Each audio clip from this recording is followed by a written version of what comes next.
मे शरणं अय्यं बुद्धो मे शरणं वरं एतेन सच्चवच्चेन होतु ते जय मंगलं दुर्वधर्म दुरंधरं शीलराशि शुभाननं वयं बंदा मय बंदम भीम अम्बेद नामकम।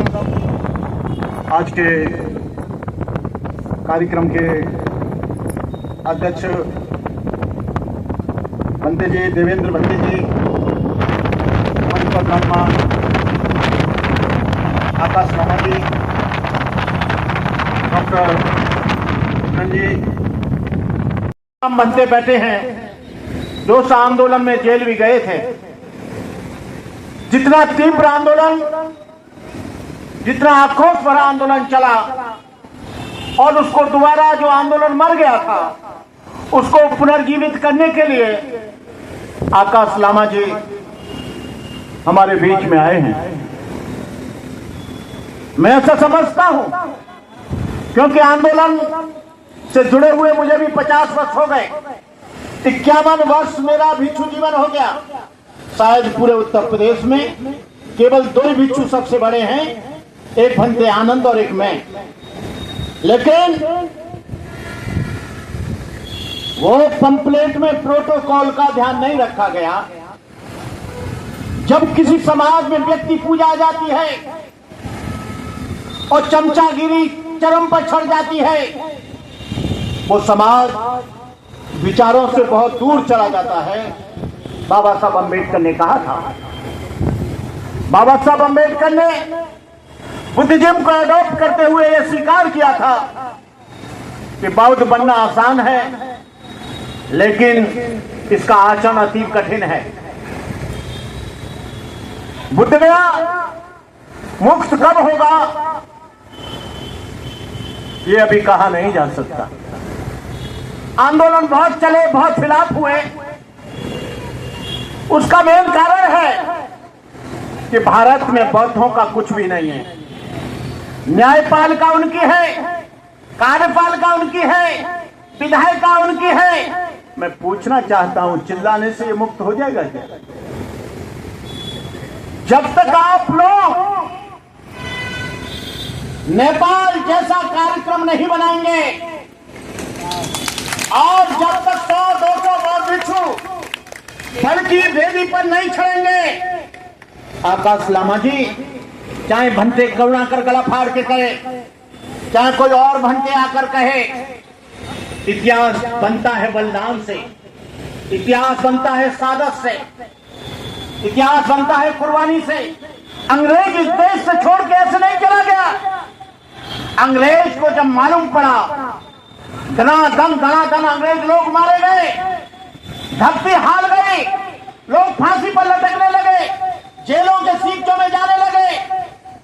ये तुम्हारे आंदोलन का भी, तुम कितने भी मसाले जलाते रहना, मैं नेगेटिव नहीं बोल रहा हूं।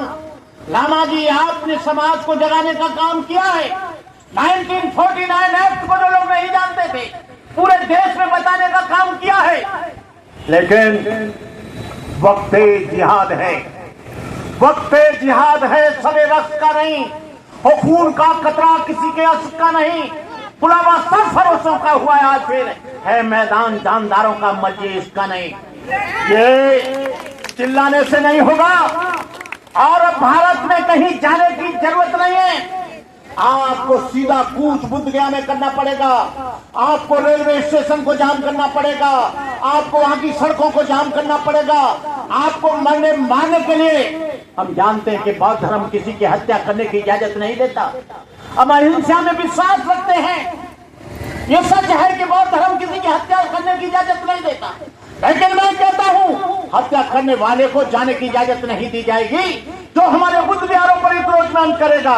अब चिल्लाने का वक्त खत्म हुआ है। आप जितनी भी भीड़ बैठी है वो सारी की सारी बुद्ध गया के लिए कूच करे, भगवान बुद्ध के उस मुक्त कराने के लिए बौद्ध गया को, तथागत को। ये आरएसएस को समझना चाहिए, यहाँ के हिंदुओं को समझना चाहिए कि तुमने 84,000 बुद्ध मंदिरों को हिंदू मंदिरों में कन्वर्ट कर दिया। हम जानते हैं जगन्नाथपुरी का मंदिर हमारा है, कि देश के जितने भी मंदिर हैं, विश्वनाथ का हमारा है, जो आपका नेपाल का मंदिर है वो हमारा है, तमाम मंदिरों को तुमने लूट लिया। डॉक्टर अम्बेडकर एक ऐसा खम्भ गाड़ कर गए कि अब तुम्हारा बाप भी नहीं है कि इन मंदिरों पर तुम कब्जा कर सको, बुद्ध विहारों पर। बाबा साहब अम्बेडकर, यहाँ के आरएसएस के लोगों को मानना चाहिए, यदि डॉक्टर अम्बेडकर मुसलमान हो जाते, करोड़ों लोगों के मस्जिद मक्का मदीना चले जाते, बाबा साहब अम्बेडकर ईसाई हो जाते, करोड़ों लोगों के दिमाग पोलैंड चले जाते, लेकिन डॉक्टर अम्बेडकर ने ऐसे धर्म को खोजा जो इस धरती की पैदा हुआ हो, जो यहाँ की भौगोलिक स्थिति में पैदा हुआ, जो यहाँ की जमीन पर पैदा हुआ हो। लेकिन इन लोगों ने नेपाल में देखा कि हिंदू राष्ट्र बनाने के लिए चले थे, लेकिन जिसने हिंदू राष्ट्र की घोषणा करी थी, नंगा करके उल्टी टांग करके उसे लटका के ले गए। ये हिंदू राष्ट्र बनाने की कभी कोशिश मत करना। हिंदू यहाँ है नहीं, हिंदू किसे बनाओगे? किसी गांव में चले जाना, पूछना क्या हिंदू रहते हैं क्या?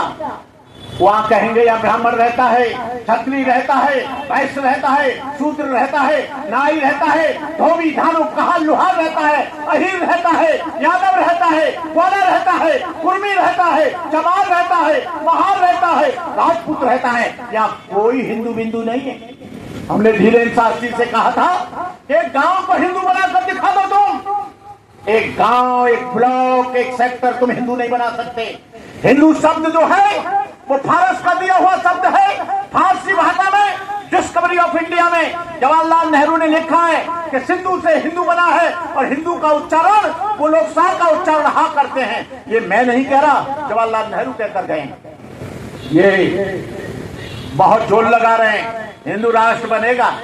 अरे एक बार बना के तो देखो धीरेन्द्र ब्रह्मचारी जी, तुम्हारी हालत वही होगी जो शिक्षा मंत्री की नेपाल वाले की हुई है। ये देश किसी की बपौती जागीरदारी नहीं है, ये देश किसी के बाप का नहीं है, ये देश हिंदुओं का है, ये देश मुसलमानों का है, ये देश ईसाइयों का है, ये देश पारसियों का है, ये देश यादवों का है, ये देश कुर्मियों का है, ये देश दलितों का है, ये देश पिछड़ों का है, ये देश अल्पसंख्यकों का है। तुम कैसे हिंदू राष्ट्र बना लोगे? डॉक्टर अम्बेडकर धर्मनिरपेक्ष बनाकर गए हैं, और डॉक्टर अम्बेडकर ने जो संविधान बनाया है, यहाँ के बैकवर्ड के लोगों को, यहाँ के अल्पसंख्यकों को, यहाँ के दलितों को जानना चाहिए कि 85% लोगों पर नहीं है सारे संसाधन, सारी जमीन, सारी जायदाद, सारी न्यायपालिका, सारी कार्यपालिका, सारी विधायिका 15% लोगों के हाथ में है।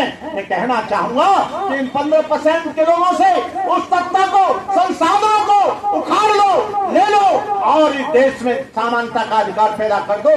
सामाजिक अधिकार तुमको अभी तक नहीं मिले हैं। जब कोई यादव कथावाचक होता है तो उसका सर मुड़ाया जाता है, उसका पेशाब डाला जाता है। जैसे इनकी ये देश जो रामायण पढ़ेगा, गीता पढ़ेगा वो कथावाचक बनेगा, जो आपके कुरान पढ़ेगा वो मौलवी बनेगा, जो बाइबल पढ़ेगा वो ईसाई बनेगा, जो त्रिपिटक पढ़ेगा वो बौद्ध भिक्षु बनेगा। कहने का मतलब यह है इस तरह से विभाजन जो हजारों साल की व्यवस्था है अब नहीं चलेगी। तुम्हें एक बार करके देखो, तुम्हें याद आ जाएगा कि कैसे हम इस देश में असमानता चलाते हैं, विषमता चलाते हैं, छुआछूत चलाते हैं। छुआछूत के नाम पर करोड़ों लोगों की जिंदगी को बर्बाद किया, लोगों की मैरिज खराब की गई। ऑफिसों में भी, आप कार्यालय में चले जाइए, कहीं भी चले जाइए, पूरे शहर में चले जाइए। तो मेरा कहने का मतलब यह है कि आप लोग इस बुद्ध गया आंदोलन को तेज करने के लिए बुद्ध गया में पहुंचे, और बुद्ध गया में जाकर इस आंदोलन जान कर लौटो कि हम वापस आए। वापस नहीं आएंगे, वहीं पर रहेंगे, वहीं पर खाएंगे, वहीं पर सोएंगे, जब तक ये बुद्ध गया का महाबोधि महाव्यास, ये कुछ दिन और मसाल ज्योति चल रही है, उसके बाद हमको बुद्ध गया के लिए कूच करना है। इन्हीं शब्दों के साथ मैं अपनी बात समाप्त करता हूँ। क्या आप बुद्ध गया जाने के लिए तैयार हो? तुम्हें बोधिसत्व डॉक्टर बाबा साहब अम्बेडकर की कसम है, दिल से बोलना, क्योंकि जिसकी वजह से तुमको कारें मिली है, मकान मिला है, अच्छे कपड़े मिले। क्या आप जाने के लिए तैयार हो? बोलो महाविहार मुक्त करो, मुक्त करो, मुक्त करो, मुक्त करो, मुक्त करो। 1949 एक्ट खत्म करो, 1949 एक्ट खत्म करो। जय भीम, नमो बुद्धाय।